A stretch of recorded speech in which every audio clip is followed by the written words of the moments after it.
অবৈধ বা চোরাই পথে যেন দেশে মোবাইল ফোন প্রবেশ না করতে পারে তা নিশ্চিত করতে সরকার ১৬ ডিসেম্বর থেকে NEIR ব্যবস্থা চালু করার সিদ্ধান্ত নিয়েছে। আর তারপর থেকে মোবাইল ফোনের খুচরা ব্যবসায়ীরা বিক্ষোভ করছেন। কিন্তু কেন? তারা কি চোরাই পথে আনা মোবাইল ফোনই বিক্রি করতে চায়? NEIR সিস্টেম চালু করুক, আমরা শুরু থেকে বলেছি এটা আমরা বিরোধিতা করি না। ৬ মাস সময় দেন আমাদেরকে। আপনি NEIR সিস্টেম চালু করেন, যেহেতু এই বাজারটা ৩০ বৎসরের বাজার, ৩০ বৎসরের বাজার আপনি ৩০ দিনে ধ্বংস করতে পারেন না। অর্থাৎ ব্যবসায়ীরা NEIR চালু করার বিরোধী নন, তারা সময় চাইছেন যেন তাদের কাছে থাকা অবৈধ ফোন বিক্রি বা নিবন্ধন করার সুযোগ পান তারা। কর্তৃপক্ষ জানিয়েছে ব্যবসায়ীদের স্টকে থাকা অবৈধভাবে আমদানি করা ফোন যেগুলোর IMEI নাম্বার আছে সেগুলো ১৬ ডিসেম্বর পর্যন্ত তারা নিবন্ধন করতে পারবেন। মোবাইল সেটের নিবন্ধন ছাড়াও আমদানি শুল্ক কমানোর দাবি করছেন ব্যবসায়ীরা।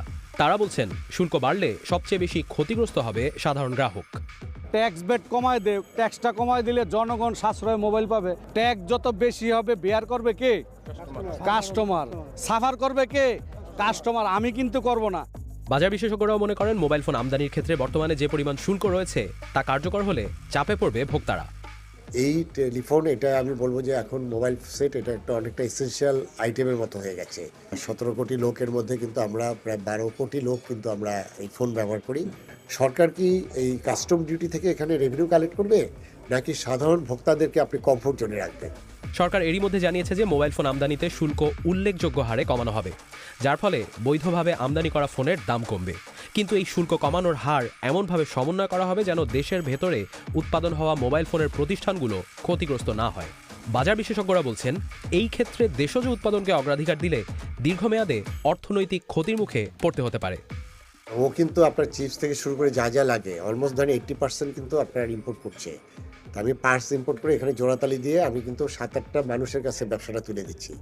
আর এটার সাথে আপনি যেমন রিটেইলার বা এটা কিন্তু লক্ষ লক্ষ যেটা বললেন জড়িত, এবং এইটার শুধু তাই না, এটার সাথে যারা মেরামত করছে বা করছে এটারও কিন্তু যারা মেকানিক্স আছে, এটা কিন্তু হিউজ একটা এমপ্লয়মেন্ট।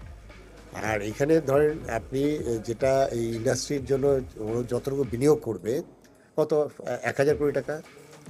আর এখানে অলরেডি এই রিটেইলাররা যারা আছে, যারা আন্দোলন করছে, তাদের অলরেডি ৭,০০০ কোটি টাকা কিন্তু ব্যাংক থেকে নিয়ে যাওয়া হচ্ছে। আমি হয়তো ৭-৮টা কোম্পানি যারা অলরেডি বাংলাদেশে করছে বা করবে, তাদের কাছে কি আমি আবার জিবি হয়ে যাচ্ছি কিনা।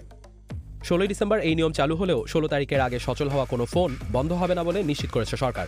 এছাড়া প্রবাসীরা দেশে আসার পর ৬০ দিন পর্যন্ত তাদের ফোন রেজিস্ট্রেশন ছাড়াই তারা ব্যবহার করতে পারবেন।